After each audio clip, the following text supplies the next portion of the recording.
This episode is fueled by the American Petroleum Institute. No matter your politics, no matter the debate, one thing is certain. America runs on affordable, reliable energy. America's policies must recognize that Americans benefit from making, moving, and improving the energy right here in America. Today, America's oil and natural gas industry supports nearly 11 million jobs and provides American energy to keep this nation strong. Learn how at api.org. Welcome back to our presidential showcase brought to you by America's Oil and Natural Gas. You can learn more at api.org. We are absolutely thrilled to finally make this happen. He's been a good friend of the program, but we've not seen him in a while. I've heard that rumor. Senator Tim Scott. How are you, sir? I'm doing really well. I'm just glad to be back on the show, finally live and in color. I will say it is always good to be back on the show. I've missed you, Josh. We've missed you too. We thought maybe we offended you last time we were around. You were strong. You were clear. You poked a little bit, but I kind of thought we had developed a good relationship. But I kept looking for the won't he come back? And then I heard that y'all were not happy that I hadn't come back yet, and I was unhappy that I hadn't come back yet. So we are now.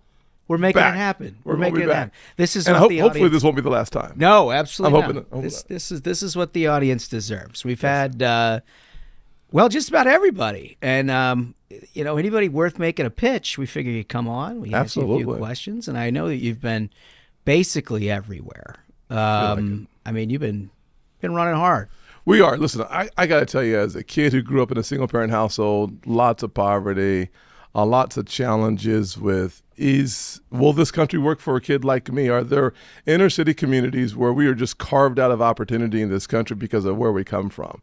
And the fact of the matter is that the one thing I can tell you at the end of 5 months of being on the campaign trail is the answers to that question is A, reject the question because it's absurd. B, there are a lot of people on the radical left who make a lot of money telling poor kids like I used to be that this country doesn't work for you. It's disgusting that that's true, but it's actually true.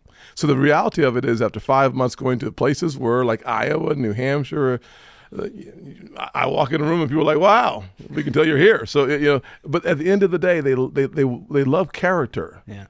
They love optimism. They love people who want to make a difference in this country. And the one thing I can tell you to every single inner city kid, every kid living in rural Iowa or New Hampshire, that this country works for you. The harder you work, the luckier you get. And if I can continue to share the good news of America to Americans, I hope that as we look back 4, 8, or 12 years from now, what we look back at is a path that was difficult, challenging, headwinds. But in the end, everyone who follows us, they're better off than we are because we all leaned into the one American family that exists. Yeah. Well, look, I think you've said it here before, and that was well said. But your candidacy is about more than just sort of getting to the finish line. Right? Yes. You're going out and you're meeting people where they live and talking to them about sort of what inspires them, trying to knock down every sort of left-wing narrative about who they're supposed to be. And I imagine that you've run into all kinds of different stuff as you're on the campaign trail. Can you think of, like, what are some of the most inspiring things, and on the other hand, what's some of the most disappointing things that you sort of run into? Perhaps one of the most inspiring things was this little cute blonde-haired girl, 9 years old. She made me a bracelet at the Iowa Fair. That's a hell of a place, wasn't it? It was really cool. Wasn't it really cool? I hate to say it, and I shouldn't say it. I'm going to say it anyways. That's some of the best ribs I've ever had. Oh, you get in trouble for this. Exactly. So I'm going to stop there. See, no wonder. See, Josh, I'm going to leave it alone right there. See, it was in South Carolina and Iowa Fair. See, exactly right. You still got a career to think about here. She was so thrilled to see me, and she wanted me to be her president.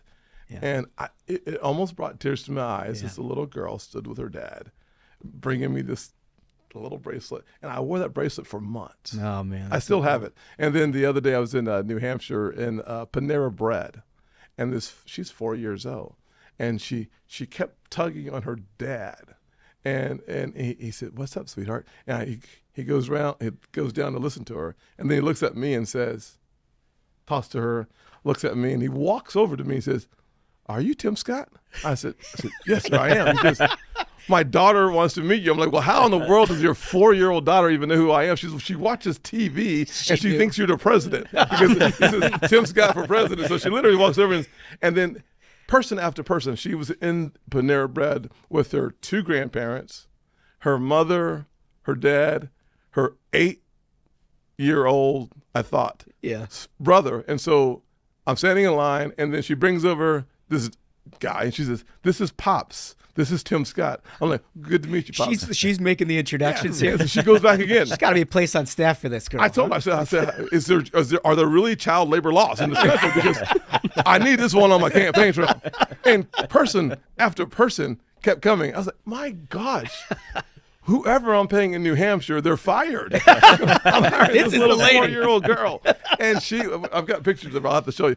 She was the cutest little thing, and she brought her mother and then her 8-month-old, not 8-year-old. Her 8-month-old brother cannot vote at all. But I went over and talked to him anyways. It was such a cool experience. Those are 2 really inspiring. They kind of keep you going on the rough days, right? And then the rough days are days when the dude who pulled the fire alarm in the house, what's that knucklehead's name?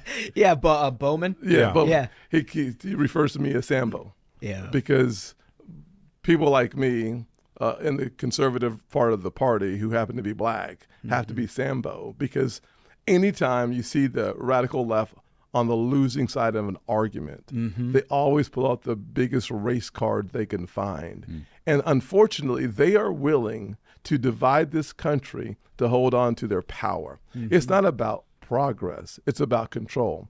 It's not about motivating people. It's about manipulating people to stay in their place. And what they're basically trying to say, especially to those kids that growing up like I did, sit down, shut up, and don't forget to vote as long as you're voting blue. And they use these, not even dog whistles, these blatant discriminatory words and innuendos at times that say to a guy on a campaign trail, you're an idiot. And we want to tell every other kid that looks like you, don't do what he's doing, because we're going to raise the price and make it really hard for you to even think about being successful. That's probably the darkest day. Yeah, I mean, how much, because you've been facing that since day one in your public career. And as more successful as you've gotten throughout your career, the louder those voices have become. And I wonder, obviously dark and disappointing and, all of that.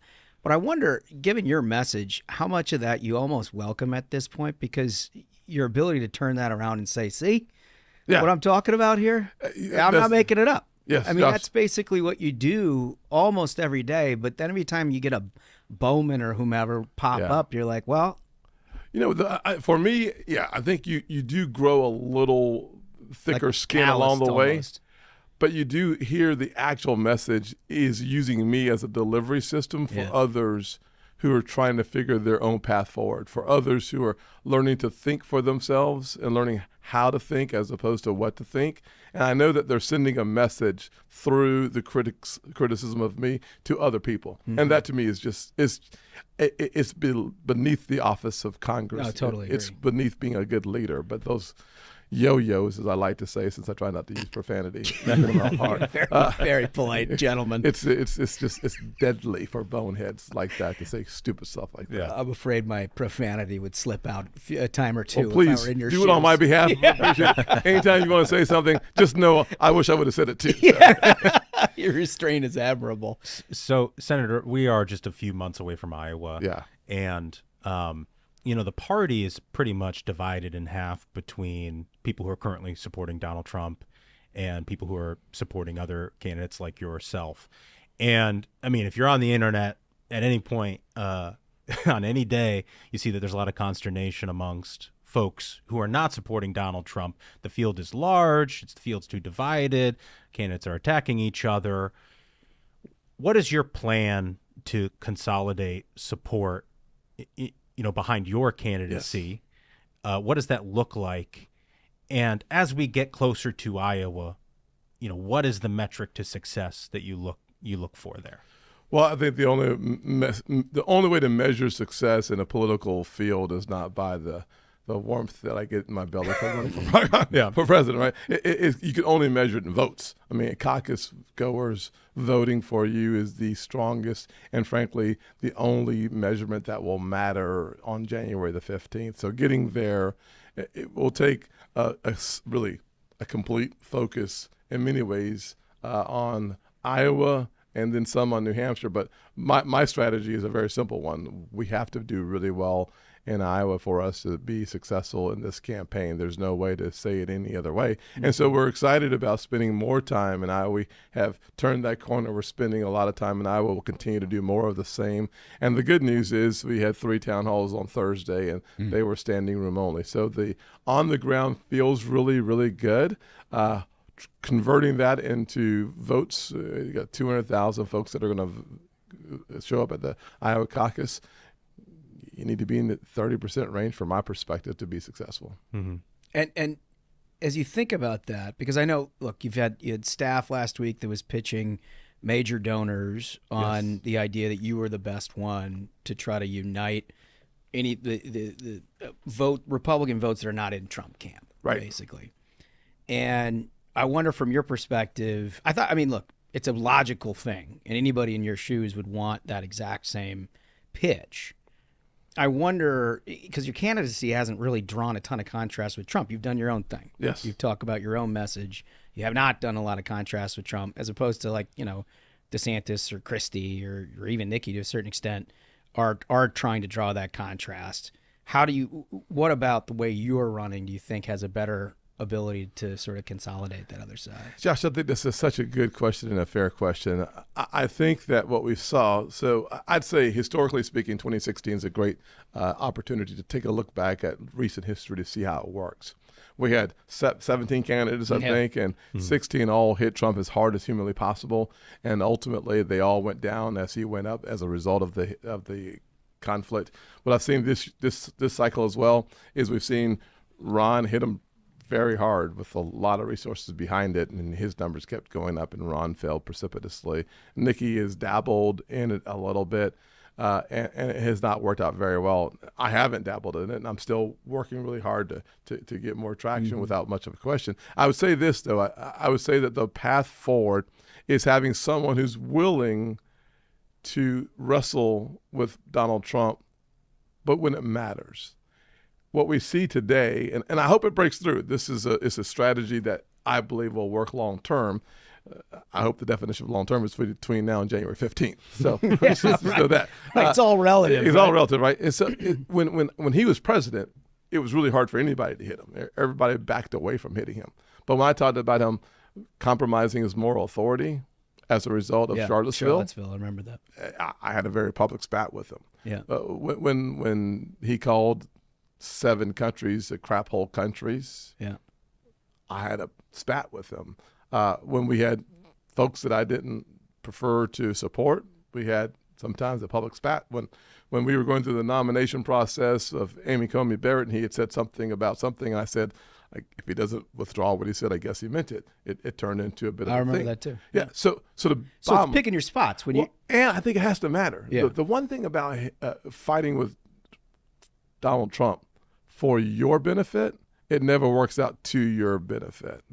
I think you have to fight with the former president because it matters to the American people, not when it just matters to your political progress. It just doesn't really work. And I have only seen one opportunity to have that kind of divide with the former president, and that's over his comments about Netanyahu. I think when you're going into a war, you don't need anybody anybody right. saying a single thing about your leadership except for support when you're in the midst of the war that is now ensuing. And so when President Trump talked to former President Trump, talked about being disappointed in Netanyahu, it's a terrible thing to say right now. I can't think of a worse thing to say right now. And so, listen, I called him out all week on that because I think it matters. And so my strategy may not be the best political strategy. I can say it is better than those who think that hitting him is going to somehow raise them in the polls. I can honestly say my belief is that at the end of this cycle, when we're electing another president, if we have someone, whether it's the former president or some of the folks who are running against me, who can divide the country and add just a few more points to win, we will be in worse shape in 4 years than we are now. We will be more polarized than we are now. We will have fewer economic opportunities around this country than we have now. We will be struggling with a higher level of debt than we have now. In order for us to tackle the really monumental issues that this country will face for the next generation, we're going to have a leader that actually seeks to unite the country so that the actual power of the presidency comes with a real red wave. Without that, my prediction is even if we win the White House, we will lose more of the country and ultimately we'll be in worse predicament going forward after 2024 if our best candidate who wins is a candidate who provides for more division, more polarization, and more ugliness so that they become the nominee. That strategy is good for politics short term, bad for governing, and bad for healing a country that is still the only superpower on the earth. And we are talking about ourselves in the midst of a decline. I think that will pay dividends in the wrong direction long term. Yeah. Senator, let me ask you about debates. Sure. You really turned up the heat in the second debate, and Yes. of course we're a couple weeks away from Miami. Can we expect more of the same from you there, one? And two, do you think that President Trump should show up and participate? The latter question first, absolutely. Everyone who wants to be the president of the United States has a duty and an obligation to be on the debate stage so as to allow the American people to see what you offer in a unique and a specific way for their perusal, so to speak. I think you will see more of the same from me. I think at the end of the day, my quest has always been to be an optimist, to be positive. I'm positive that showing the contrast between me and my opponents is a good thing, not a bad thing. I don't want to. I like that sentence. Yeah, exactly. It's a very positive spin. Thank you very much. Yes. Yeah. Yes. When I suggest an attack ad to a candidate, I'm going to use that too. I want to be positive about this. I'm positive. You don't do this, it ain't gonna work. Yeah. It works for me too. I like that. I do think that people want to know the difference. I mean, listen, I have significant differences with Nikki on the issue of refugees. I think letting them in our country from the Palestinian refugees is a really bad idea. I think I have differences on the issue of life. I think having a 15-week limit, Ron just joined me a few weeks ago and at the last debate, and Nikki's not there yet. So I do think those things matter, and to the extent that we focus on those contrasts, I'm not going to make it personal. I'm not going to start off and say, I really have known you for a long time and blah, blah, blah, blah, blah, and then attack you. Then it lacks integrity. But in the end, I do believe that ultimately having a contrast is important. I will have another dose of WWE before I go out there. Yeah, you're not new to this. Yes. Well, my first debate, I really wanted to have a grown-up adult conversation, but it's not good for ratings. So Yeah, right. at the end of the day, They hate that. you got to be willing to.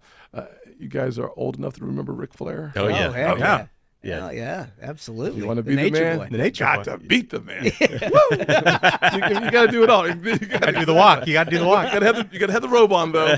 You gotta slick the hair back. It won't work for me, but y'all have a chance. And so, literally, having a good time out there is a part of the challenge, right? Is just relaxing, having fun, but having a bit of a show. But I'm going to always come back to the substance. I don't mind entertaining people, but let's make sure that we are talking about the contrast on our ability to lead this country, and not just a personal divisive attacks so that you rise in the polls and frankly ruin the character that has to lead. I think that's. I mean, look. I think you've done a really good job of explaining your point of view, because I think some of your critics look at that and you're, not sort of gratuitous attacks on other candidates, not trying to draw contrast, that kind of thing, and people say, well, here's a guy who's running for vice president. Yeah. Right. Terrible idea. Which I mean, you wouldn't even insulting. Would you even have any interest No, in that game? why would you? I mean, seriously. I was talking to one of my friends, and he said, "You do realize second place is the first loser." I'm like, crap. You're right.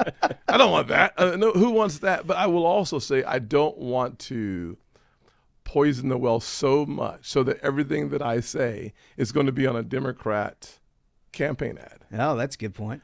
Number two, if the appetite in politics is for denigrating your opponent so that you step on their dead carcass, that's called normal, right? I'm from South Carolina. I remember the Southern strategy. I remember what some did in order for us to achieve victory. There's been some tough politics down there. Absolutely. It's a blood sport. It's like a knife fight in a phone booth. I mean, it's serious. Right. But I will say, I'm asking America to follow a different kind of leader. Mm-hmm. And I could very easily start saying the most provocative things that would help me rise very quickly in the polls. I know exactly how to be that guy. You get a call from Mom, though. Well, and she would not my be happy conscience about that. as well, And my your mom, conscience. and my pastor probably. But more importantly, I think 5 years from now, people look back at how you won, and you look around the country. Like this is what I do. Over the last 2 years, the one thing I can say about Joe Biden is he's been a divider in chief, though he ran as a uniter in chief. Mm-hmm. It helped him win, frankly. South Carolina and Jim Clyburn helped him win. But what's been the result of that kind of victory, where you talked about unifying our country, but you've led through division? Our country's not just worse off, but significantly worse off because we have a divider in chief. Yeah, totally. And I will tell you that the toxicity that is ever present in our society, it feels like, comes from having people who've made it about themselves and not about the country. And that's just not the leader I'm going to be, even though I see the advantageous position that it can create on a campaign trail. It just leads to a country devoid of real opportunity to lean into a better future. No, that's well said. I want to go back to the primary just for a moment.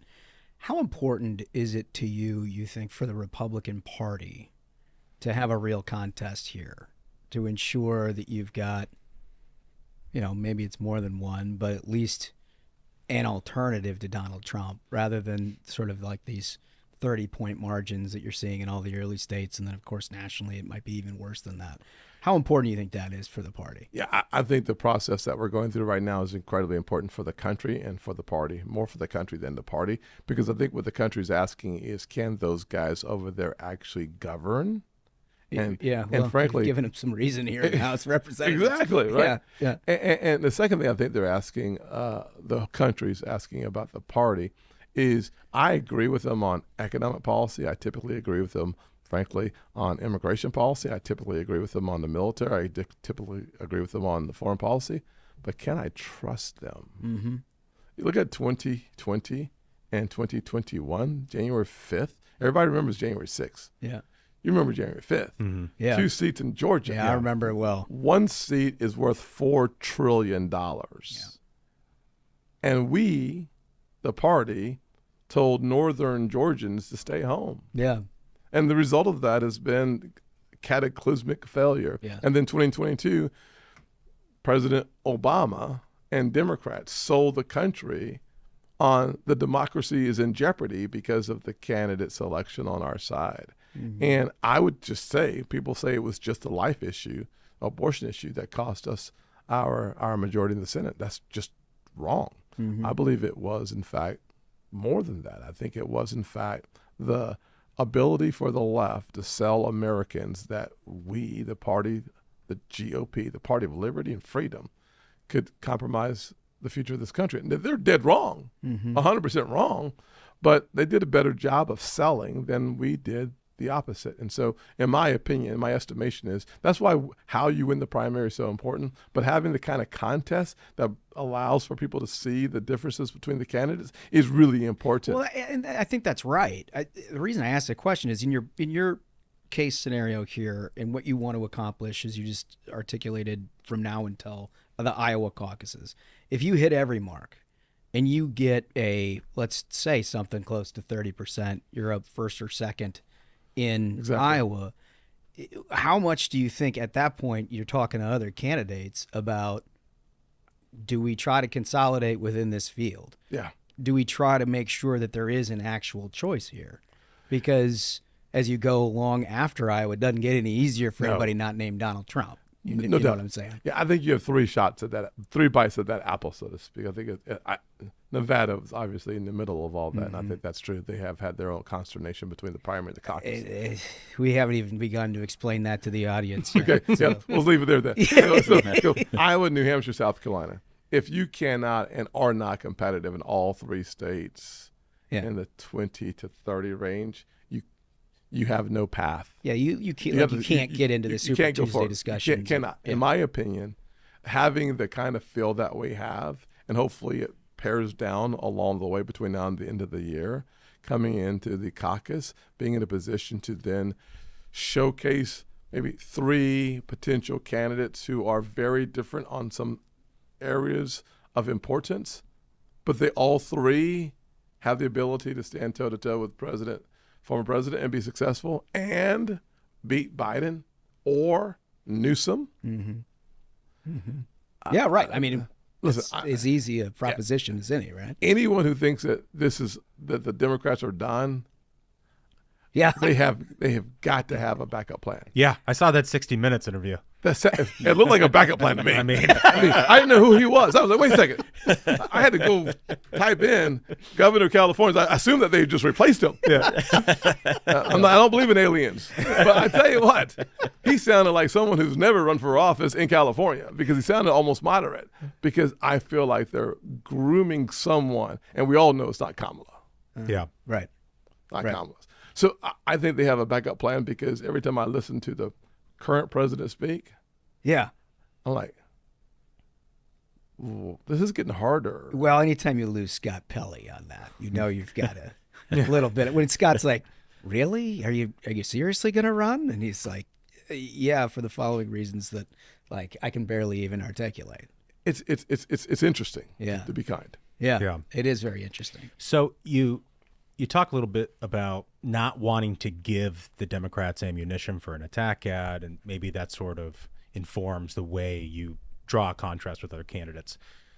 But you also talked about 2022 and 2021 and the electorate not being willing to trust Republicans, and some of that has to do with Donald Trump himself. And I guess what I'm wondering, especially for the people in our audience who are supporting a candidate like you who's not Donald Trump, one of the frustrations I think I hear from them is like, are we really talking loud enough? Like, are we using our big boy voices to clarify to the electorate the real peril that we might face? I mean, I look at, like, you can look at all the indictments against Donald Trump and stuff and quibble here and there and talk about the, two systems of justice. And I think there's that's a fair argument for a lot of things. But I look at like the Mar-a-Lago docs case, and I've read that indictment a number of times, and the superseding indictment that came after it, and all of the articles that have come out after that. And I'm very concerned about his actual legal peril in that case. And that case is in May. And if you remember, in 2016, Ted Cruz dropped out of the primary after the Indiana primary in May. Yes. So is our Timeline's not great. What I'm saying That is, gets the point, does our right? electorate, does the Republican primary voters you talked about there on the trail realize the potential for that peril? Well, the answer, of course, is no. I mean, just bluntly, Judging by the no. polls. Well, I think what you just walked through was a person who took the time to take a deep dive in what is in an indictment, Yeah. what followed the initial indictment, versus what has been the circus of this Department of Justice hunting Republicans Right. while defending Democrats. So that deep dive is something that the average person, I don't think, has done. number one. And look, I can't blame them, Yeah. because they had to sit through 3 years of Russiagate stuff that wasn't true, Exactly. and all of these articles which were not true. Yes. And so they've had all of the indictments that are coming now are all colored by that experience. So I get it. Yeah, especially when you start with D.A. Bragg. Right. I Right. mean, Right. good Lord have mercy. Yeah. I mean, seriously, you talk about someone who says, I'm joining the Trump team almost, and I'm going to literally, his objective, in my opinion, was to make sure that Donald Trump is the nominee. I mean, Yeah, it seems like it. I don't know what you'd change if it wasn't your. exactly. I mean, a couple of these indictments, I mean, former president said himself, if I just get one more, Yeah. I'm assured of the nomination, because he understands what they hope to accomplish, but they don't seem to understand that all of this, save one, maybe another one, is fodder. It's political theater that is actually bad for the country, Right. bad for candidates like me, and frankly, just Yeah, how are you supposed to tough to compete watch. with that and share a but- voice? Yeah, I mean, my goodness gracious. But in the end, I just really don't think that people fully appreciate the deep dive in any of these specific cases. But more importantly, I would say that it is hard to get over this Department of Justice Right. hunting not only the former president, but parents that show up at a school board meeting Yeah. they're called domestic terrorists, or a pro-life guy at his house, and you get a SWAT team coming But in. I mean, how do you get voters to care about the truth and sort of filter out the noise in all of this? Yeah, I think it's a contrast. Because like we can't do it. Like I've said it a lot on this show, and I'm going blue in the face. Yes. And like you're running for president. So. Yes. I got to say that every time I have an opportunity to talk about the contrast between who I am and when I had disagreements with the former president, we talk about those things. And when I had a chance this past week to talk about the Netanyahu comment, we talk about the things that matter. But we can't make something into something that it's not and be successful. And we certainly cannot maintain a focus on trying to transform this country into a place where we recognize we are not a nation in decline, but we are in the middle of a Biden retreat, without having a chance to tell the story why we are in a retreat and not in a decline. And frankly, we point our fingers where we think they blame. And I've said this several times, that you look at the victimhood culture that is spreading throughout our country. A lot of us on the left, but some of us on the right. Yeah. Powerful forces on the right sound like the ones on the left. Yeah, it's a new phenomenon for sure. All right, I got one more question, and then Smash is going to ask you about the animals. I do have one quick follow sir. up on this, because if you look at how Democrats have acted, it's almost like they want to run against Donald Trump. They do. And you mentioned Bragg. It seems like that's they're trying to push him up because they think that they can beat him. And I'm just wondering if you agree with that philosophy. Do you think that President Trump can beat Joe Biden, or do you think that Democrats are right that they're going to win that matchup? Listen, every single thing that I hate about the last 2 years as a result of Joe Biden beating the former president. I think without question that whether it's Bidenomics, whether it's the challenges of foreign policy, whether it's the lack of focus in our military, whether it's ESG or DEI, whether it's the challenges that we're seeing today in these big blue cities with crime everywhere, all of that is because President Biden won. And I do not believe that the former president has a path forward to do better in Georgia than he did last time. I don't know how he wins in Nevada. I don't know how it happens in Pennsylvania. And frankly, I think a part of what I'm selling out here trying to market is that there is an alternative to have the same tax policy that we had before. Because I wrote the Tax Cuts and Jobs Act with the help of Pat Toomey and Rob Portman. The three of us sat down and worked for a year. I remember you having to go on like CNBC, and they would try to give you all these loaded questions, and then you'd have to calmly work them through how the tax policy works. I watched those. I mean, you were very good at it, and with some very unfair questions, which I just loved. And I love tax policy. Yeah. Well, because they don't say, all right, so how are you going to cut everybody's taxes? No, they say this is going to be a handout to the rich, and it's not going to help people. And then you go through the personal story of your mom and everything, and how you just let me go through the tables and like how this would actually cut taxes for working people. And not to get off the subject, but now he's got me on my favorite subject. The Mellon tax cuts in the 1930s proved that cutting taxes will increase your revenues. It's amazing how they can't figure that John out. F. Happens Kennedy, time and time again. Bush, our tax cuts. They're like, but the CBO says. Well, Well, the CBO says. They forgot dynamic scoring. They're still in a static model, right? 3% more revenue, but if you overspend, you can't cut them enough to raise enough revenue if you keep spending more money than you're bringing in. Yeah. But yes, I do think we have to tell the story of, yes, I believe I could win, and I believe I could have a red wave that leads to a governing mandate. I don't believe Donald Trump can win. Yeah. All right, last question. I want to give you an opportunity to answer this because I know everybody's been sort of talking around it and framing it the way they want. You had some tough headlines this week because of the super PAC decision, Yes. which you don't make, and your campaign doesn't make these decisions. It's offshore. But they announced basically that they were cutting their fall ad buy. As you read into it and read the memo, it looked like it was a strategic decision to not do now. And basically they said that now was not the time to have an alternate to Trump discussion. There will be that time. Yeah. Can you contextualize any of that? I know that's not your decision to make, but Yeah, I really can't. Thank God I have someone as strong as Corey Gardner leading the team over there, and I thank God for that. But what I can tell you that I have been noticing is that, we still have more money on hand in the hard dollars that we control. Mm-hmm. We have more money on hand than any other candidate. So we're really thankful for that. But what I'm also realizing is that paid media can only take you so far. And right now, the headlines, no matter how much money we're spending, it's all about Israel. Yeah. And it should be. And it's about the House. And probably it should be. Our ability to break through right now when we're spending a lot of money, why not hold those resources until the end? So in mid-December through January 15th, that we are locked and ready to go through the first caucus. Mm-hmm. Because the one thing I will tell you is as I look at the advertising spend, even on my campaign, the one thing I say to myself, we're spending a lot of money right now, and we're going to need that money come December and January. You don't want to run out of cash. No, I went on this.